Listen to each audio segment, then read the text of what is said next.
Section 320.23 of the National Electrical Code addresses the protection of cables running across the top of floor joists. This section specifically requires that such cables be protected by guard strips. The key to understanding the application of this rule lies in the interpretation of the term floor joists.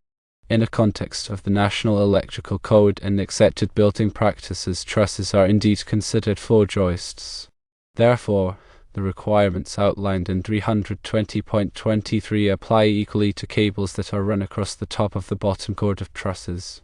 This means that if you are running cables in such a manner, you must install guard strips to protect them from physical damage. The purpose of guard strips is to provide a physical barrier that prevents damage to the cables from activities such as foot traffic, storage of items, or other potential impact. These strips are typically made of wood or metal and are installed alongside the cables to shield them from external forces. Without proper protection, cables can be easily damaged, leading to electrical hazards, including short circuits, ground faults, and even fires. Compliance with 320.23 is essential for ensuring the safety and longevity of electrical installations. To reiterate, the term floor joists as used in the National Electrical Code encompasses trusses. This interpretation is consistent with the intent of the code, which is to provide a comprehensive set of safety standards for electrical work. Therefore, whenever cables are run across the top of the bottom chord of trusses, the guard strip requirement applies without exception. When installing guard strips, it is important to follow best practices and adhere to the specific requirements outlined in the National Electrical Code.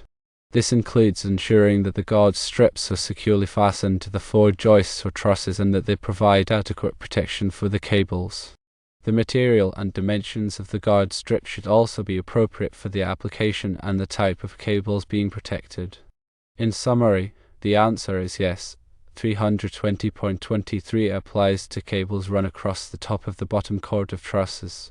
Trusses are considered floor joists for the purposes of this code section, and therefore the guard strip requirement must be followed to ensure electrical safety.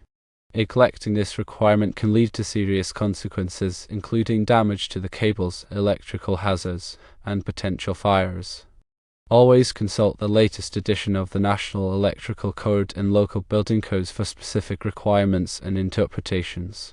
Furthermore, it's always best practice to consult with a qualified electrician or electrical inspector if you have any questions or concerns about the application of the code in a particular situation. They can provide expert guidance and ensure that your electrical work is safe and compliant.